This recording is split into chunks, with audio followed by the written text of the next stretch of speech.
Hi friends, எல்லோரும் எப்படி இருக்கீங்க? சரியாக வீடியோவே போட முடியல. ஏன்னா நம்ம பார்த்திங்கன்னா வீடு மாற்றிட்டேன். அந்த வீட்டில் தான் இப்போ சமையல் பண்ணிகிட்ருக்கேன். அவர் வேலைக்கு கிளம்பிட்டுருக்காரு. அவருக்காக இன்றைக்கி பார்த்திங்கன்னா மரவள்ளி கிழங்கு போட்டு காரக்குழம்பு வச்சுட்டு சாதம் வச்சிடலாம் அப்படின்னு சொல்லிட்டு எல்லாத்தையும் கட் பண்ணி வச்சுட்டு வெங்காயம் தக்காளி வதக்கிட்டு இருக்கேன்.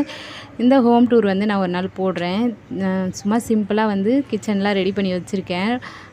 பாத்திரம்லாம் கொஞ்சம் கொஞ்சம் தான் அடுக்கி வச்சுருக்கேன். இன்னும் அதில் எதுவும் ஃபில் பண்ணவில்லை, எல்லாம் எம்டியாக தான் இருக்குது.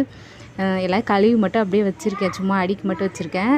நேற்றே பார்த்திங்கன்னா மாவுலாம் அரைச்சிட்டேன். ஏன்னா மாவு ரொம்ப முக்கியமாக தேவைப்படும். குழந்தைங்களுக்கு இட்லி தோசை கண்டிப்பாக கேட்பாங்க. அதனால் மாவு அரைச்சி வச்சுட்டேன். வியாழக்கிழமை அன்றைக்கி தான் பால் காய்ச்சிருந்தேன். இன்னும் அது கூட நான் எடுத்து வைக்கலை. இனிமேல் தான் எல்லாமே எடுத்து வைக்கணும். ஜாமான்லாம் ஏற்றிட்டு எல்லாமே எடுத்து வச்சிகிட்டு இருந்தேன் கொஞ்சம் கொஞ்சமாக. அதனாலே பார்த்திங்கன்னா ஷார்ட்ஸும் எடுக்க முடியல, வீடியோ எடுக்க முடியல. நாங்கள் 2 பேர் தான் எல்லாமே செஞ்சோமா, கொஞ்சம் டயர்டாக இருந்தது. அதனால் எந்த வீடியோவும் எடுக்க முடியாதனால தான் நான் வீடியோவே போட முடியாத நிலைமை ஆயிடுச்சு. காலையிலே குளித்து முடிச்சுட்டு காலையிலே பார்த்திங்கன்னா அவருக்கு சாப்பாடு கட்டிடலாம். காலைல 8:30 மணிக்கெலாம் வேலைக்கு கிளம்பிடுவார். அதனால தான் பார்த்திங்கன்னா எல்லாம் ரெடி பண்ணிகிட்ருக்கேன். பரபரப்பாக காலையில் ஓடிட்டுருக்கு. ஏன்னா நமக்கு இந்த வேலையெல்லாம் முடிச்சிட்டோன்னா அப்புறம் பாத்திரத்தெல்லாம் ஒரு பக்கம் எடுத்து வச்சுட்டு எல்லாத்தையும் ஃபில் பண்ணி வைக்கிற வேலை தான். காலையிலே பார்த்திங்கன்னா எல்லா வேலையும் முடிச்சிடணும். துணி வேறு கொஞ்சம் இருக்குங்களா, அதையும் துவைச்சி காய வச்சிடணும்.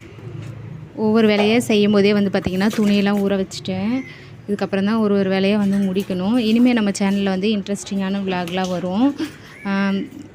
டெய்லி என்னால் போட முடியனாலும் ஒரு நாள் விட்டு ஒரு நாள் நான் வீடியோ போட போகிறேன். ஏன்னா நானும் வேலைக்கு போகலாம் அப்படின்னு சொல்லிட்டு இருக்கிறேன். அதனால தான் கொஞ்சம் பக்கத்துலேயே வீடு பார்த்துட்டு வந்துட்டோம். நான் பார்த்திங்கன்னா மண்டேவில் வேலைக்கு கிளம்பிடுவேன். அப்போயும் என்னால் முடிஞ்ச அளவுக்கு நான் வீடியோ ஒரு நாள் விட்டு ஒரு நாள் வீடியோ எடுத்து நான் போடுறேன். கண்டிப்பாக நம்ம சேனலில் பாருங்கள், நமக்கு சப்போர்ட் பண்ணுங்கள். பார்த்திங்கன்னா வெளியே தான் இந்த வியூ எப்படி இருக்குதுன்னு சொல்லுங்கள். ரொம்ப அழகாக இருக்குது. இந்த வெளியிலலாம் சூப்பராக இருந்தது. எனக்கு ரொம்ப பிடிச்சிருக்கு இந்த வீடு. சும்மா சிம்பிளாக தான் இருக்கும், ரொம்ப சின்னதாக தான் இருக்கும். உங்களுக்கு இந்த விளாக் பிடிச்சிருந்துன்னா லைக் பண்ணுங்கள், ஷேர் பண்ணுங்கள், கமெண்ட் பண்ணுங்கள், மறக்காமல் சப்ஸ்கிரைப் பண்ணுங்கள். அவ்வளோதான். தேங்க்யூ.